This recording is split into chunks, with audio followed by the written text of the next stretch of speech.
2025년 3.1절 집회에 대한 평가. 2025년 3.1절 집회는 역사의 길이 남는 날로 기록이 되지 않을까 하는 생각이 들었지만, 소위 조중동 등 기성 언론들의 평가는 냉소적이었다고 해도 과언이 아닐 것이다. 적어도 한국 언론 시장을 장악하고 있다고 자임하는 그들이 인정하지 않는 한, 대한민국의 진정한 여론을 만들어가는 것은 어림도 없다는 심산일 것이다. 조선일보 1920년 3월 5일 창간과 동아일보 1920년 4월 1일 창간은 1919년 3월 1일 3.1운동으로 촉발된 전국적 만세운동의 논란 일제가 문화통치로 통치 방법을 바꾸면서 조선인 신문 발행을 허용하면서 탄생하여 일제시대 때부터의 105년의 역사를 이어온 오랜 전통의 신문들이다. 한편 중앙일보는 1965년 창간되어 조선동아에 비해 비교적 짧은 역사를 가졌지만, 이병철 삼성회장이 창간한 신문이다 보니 자연 역사가 오랜 조선동아에 못지않은 영향력을 가지게 되었고, 급기야 동아를 제치고 조선 다음에 위치하며 조중동으로 불리우게 되었다. 그런 유구한 역사를 자랑하던 신문들이었으나 1990년대 이후 민노총 산하민원련 좌익들이 동신문사들을 장악하면서 달리 말에 악성 암세포가 달라붙으면서 그들의 역사와 전통은 빛바랜 역사와 전통이 되었으며, 오늘날 대한민국 좌편향 언론의 대명사가 되는 치욕의 역사를 써내려오고 있다. 엊그제 2025년 3.1절 광화문 집회는 그러한 조선일보와 동아일보의 오랜 탄생의 배경을 되돌아볼 수 있는 좋은 계기였으나, 한번 시들어 말라버린 조선과 동아에는 더 이상 싱싱한 생명력이 돌아오지 않았다. 한편 아시아투데이는 2005년 11월 11일 온라인 신문으로 시작하여 2007년 10월 10일 종합일간지가 된 창간. 20년이 채 안 된 젊은 신문이다. 이번 3.1절 집회를 보도하는 태도도 조중동은 쇠약하여 겨우 명맥 유지를 위해 좌익들 눈치나 보는 소극적 보도로 정론직 필의 칼날이 무뎌진 낡은 신문임을 스스로 선택하였으나, 신생 아시아투데이는 3.1절 집회를 전면에 대서특필하는 생명력이 넘치는 기사를 게재하며 대조를 이루었다. 그래서 오늘은 그 아시아투데이 3.1절 일면 기사를 중심으로 삼아 얘기를 해보려 한다. 아시아투데이 일면 기사 전문. 국민의 명령이다. 윤석열 대통령 복귀시켜라. 3.1절 윤석열 대통령. 탄핵 반대 집회는 서울 광화문 및 여의도와 전국 곳곳에서 천만 군중의 위력을 과시했다. 서울 대학로 마로니에 공원에서 열린 전국 대학생 시국선언도 종북 친중 세력에 의한 대한민국 존폐의 위험성을 지적했고, 윤 대통령의 12.3 비상계엄의 정당성을 설파했다. 3.1절에 집결한 국민들은 윤 대통령 탄핵 심판 중인 헌법재판소를 향해서는 국민 명령에 복종할 것을 선언했고, 이재명 대표와 더불어민주당을 향해서는 국민저항권 발동도 마다하지 않겠다고 경고 메시지를 보냈다.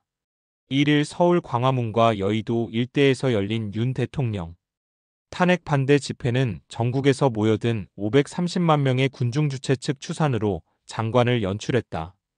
과거 2016년 박근혜 전 대통령 탄핵 촛불 시위, 그리고 2019년 10월 3일 광화문 조국 반대 시위 때와도 비교할 수 없을 정도로 많았다. 몰려든 군중들이 내지르는 탄핵 반대 함성이 천지를 진동했다. 이날 대한민국 바로 세우기 운동 본부대 국본가 주최한 광화문 탄핵 반대 집회는 그야말로 인산인해를 이뤘다. 광화문 광장에서 시작해 시청광장, 청계천, 대한문과 남대문, 서울역에 이르는 전 구간이 탄핵 반대를 외치는 군중으로 가득 찼다. 보통 큰 규모의 집회를 하더라도 남대문까지 모이면 많이 모인 것인데, 이번 집회 인파는 남대문을 넘어 서울역까지 메웠다. 그만큼 집회 열기가 뜨거웠다는 것을 방증한다. 경찰은 광화문 집회 참여 인원을 이날 오후 3시 기준 10만 1000명으로 추산했다. 1987년 6월 10일 6월항쟁 10만, 2016년 10월 26일 박근혜 탄핵 촉구 촛불 시위 20만, 2019년 10월 3일 조국 반대 시위 30만을 훨씬 능가했지만, 여기에 여의도 탄핵 반대 집회와 서울 해화동 마로니에 공원에 모인 전국 대학생 연합 시국선언 대회 및 행진까지 합치면 경찰 추산이 최소 100만 명, 주최 측 1000만이 나와야 하는 것 아니냐는 지적이 나온다. 여의도 일대에서 열린 세이브 코리아 집회도 마포대교 남단 입구에서 서울교 입구까지 편도 차선을 가득 메웠다. 넘쳐난 인원은 여의도 공원을 채웠다. 주최 측 30만, 경찰 측 5만 5천여 명이 참여한 것으로 추정되는 이날.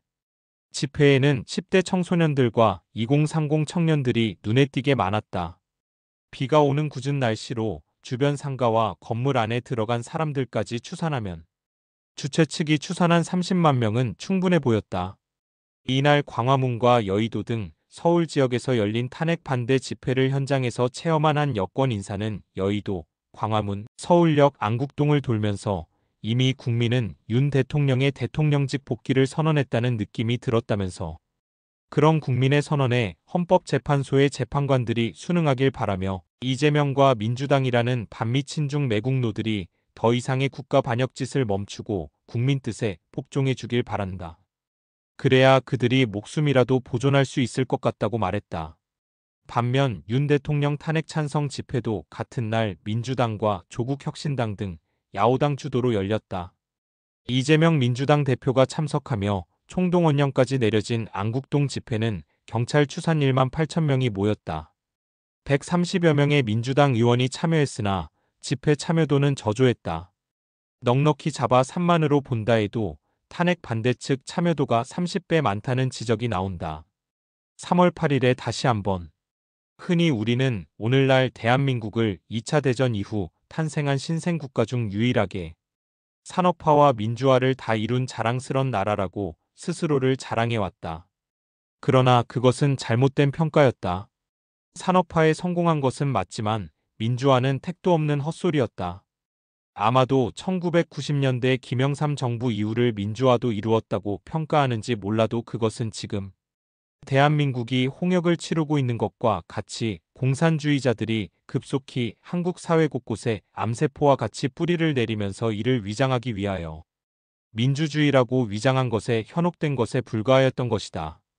그래서 감히 한국 민주주의는 2016년 박근혜 대통령 탄핵 과정을 기점으로 시작되었으며 2024년 윤석열 대통령 탄핵을 맞아 본격적으로 한국 민주주의가 꽃을 피우기 시작하고 있으며 평생 성실하게 살아온 사람들이 어느 날 갑자기 대한민국이 위태롭다는 얘기를 듣고 길거리로 쏟아져 나온 시민들이 진정한 민주주의 1세대들이라고 말하고 싶다.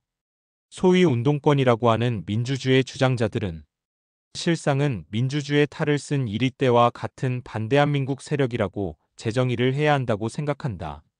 그래서 지금 나이 들어 광화문 광장을 채우고 있는 시니어들은 한창 나이대는 젊음을 바쳐 주식회사 대한민국을 건설한 주역들이었으며 은퇴 즈음 터진 박근혜 대통령 탄핵을 맞아 길거리로 다시 나선 진정한 민주주의 1세대들인 것이다. 이들이 길거리로 나섰을 때 문재인 정권의 좌익들은 이들에게 틀딱이라는 조롱 섞인 닉네임을 붙여주었다. 그런데 놀라운 일이 일어났다.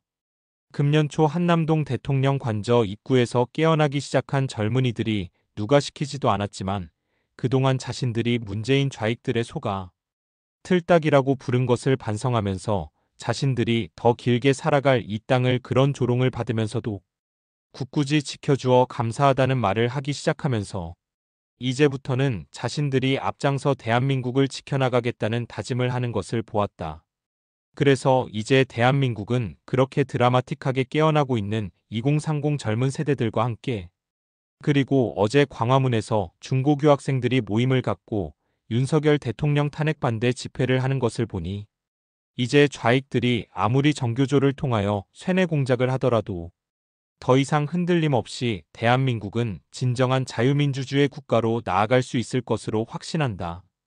그래서 이제 주식회사 대한민국을 만든 산업화 세대들이 깨어난 젊은 세대들과 함께 저 비루한 좌익 이념에 찌들어 정신 차리지 못하고 있는 4050 세대들을 경책하면서 대한민국을 자유, 선진 강대국으로 만들어 나갈 수 있겠다는 확신이 들었다.